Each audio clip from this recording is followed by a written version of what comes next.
सभी बिहार वासियों को मेरी ओर से दीपावली की हार्दिक शुभकामनाएं।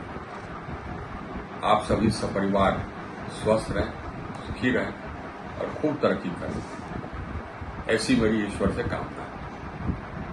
अपने राज्य तथा अपने परिवार के भविष्य तय करने का समय अब हमारे सामने आ गया। आपका मत तय करेगा कि बिहार का और हम लोगों के बाल बच्चों का भविष्य कैसा है।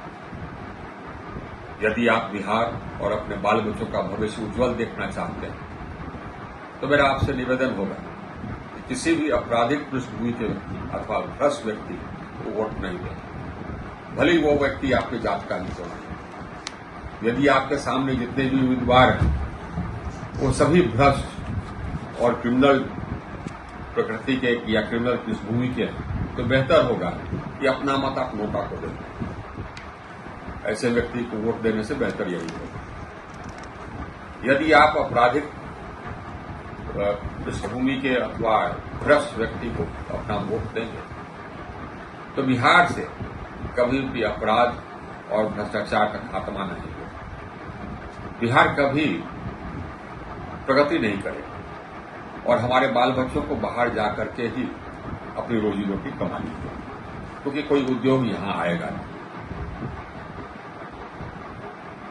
भ्रष्ट और आपराधिक पृष्ठभूमि वाले कुछ कैंडिडेट्स का उदाहरण हमारे सामने जो आया वो मैं आपके सामने रख रहा हूं। एक है मुकामा से एनडीए के प्रत्याशी अनंत सिंह। इन पर हत्या, नरसंहार और अपहरण के कई आरोप, गंभीर आरोप लगे। इन आरोपों के लिए जेल में भी रहे। 1985 में मैं पटना का जिलाधिकारी था। उस समय ये इनके बड़े भाई दिलीप सिंह, विवेका सिंह, इनके भाई, ये लोग अनुमंडल मुख्यालय में उपद्रव कर रहे थे तो मैं वहां पहुंच करके इनको खदेड़ा। मुकामा से ही आरजेडी के प्रत्याशी हैं सूरजभान सिंह की तरफ। मैं गृह सचिव बिहार था। उस समय सूरजभान सिंह बिहार के नंबर 1 डॉन जाने जाते थे। 2-3 राज्यों में इन पर हत्या इत्यादि के, हत्या, नरसंहार, अपहरण इत्यादि के मुकदमे रहे। मैं जब गृह सचिव था तो उस समय मैंने नालंदा के एसपी को कहा था किसी भी परिस्थिति में इसको गिरफ्तार करना है, और ये इसको गिरफ्तार करने में हम लोग सफल रहे। ये स्वतः चुनाव नहीं लड़ सकते हैं मुकदमों के कारण, आपराधिक मुकदमों के कारण, तो अपनी पत्नी को गिरफ्तार किया। नवादा से एनडीए के प्रत्याशी, आपको आश्चर्य होगा, राजवल्लभ यादव की पत्नी। राजवल्लभ यादव बलात्कार के पॉक्सो एक्ट के अंतर्गत आरोपी है। ये खुद चुनाव नहीं लड़ सकते हैं तो अपनी पत्नी विवाह विरोध कराते हैं। विडंबना तो यह है कि गया में प्रधानमंत्री के सभा के दौरान कुछ व्यक्ति, पार्टी के कुछ लोग,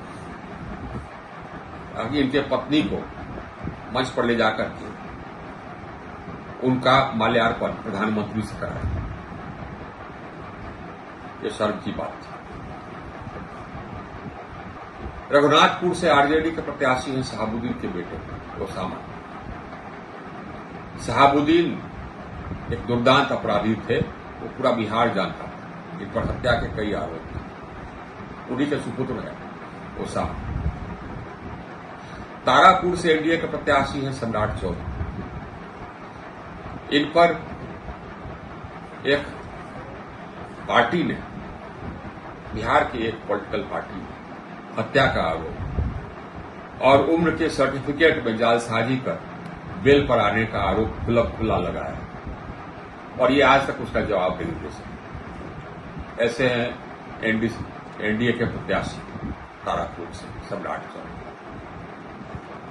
जगदीशपुर आरा से एनडीए के प्रत्याशी हैं भगवान सिंह कुशवाहा। ये इचरी में 7 व्यक्तियों के नरसंहार के आरोपी रहे और आज एनडीए के प्रत्याशी। सदेश आरा से ही एनडीए के प्रत्याशी हैं राधाचरण शाह। ये हाल ही में जेल से छूट गया है। ईडी के रेड के बाद ये जेल में 10 महीने तक रहे और अभी छूटे और एनडीए ने इन्हें टिकट दी। संदेश में दूसरी ओर से आरजेडी के प्रत्याशी हैं अरुण यादव के बेटे। अरुण यादव भी बलात्कार के आरोप में फरार रहे। उन्हीं का और खुद नहीं लड़ सकते थे तो अपने बेटे को चुनाव लड़ा रहे। ऐसे सब तो प्रत्याशी हैं। इनमें से कोई ऐसा नहीं है जिनको कि आप अपना मत दें। ऐसे लोगों को मत देने से बेहतर है चुल्लू और पानी में डूब के मरना। जो अपराधी है या भ्रष्ट है वह जनता का खून चूसता है, बिहार का खून चूसता है, बिहार के विकास में अरोड़ा है। उन्हें भगा करके ही हम अपने बिहार को रोशन कर सकते हैं। आइए इस दिवाली हम लोग अपने बिहार को रोशन करने का प्रण करें। पुनः दिवाली की हार्दिक शुभकामनाएं।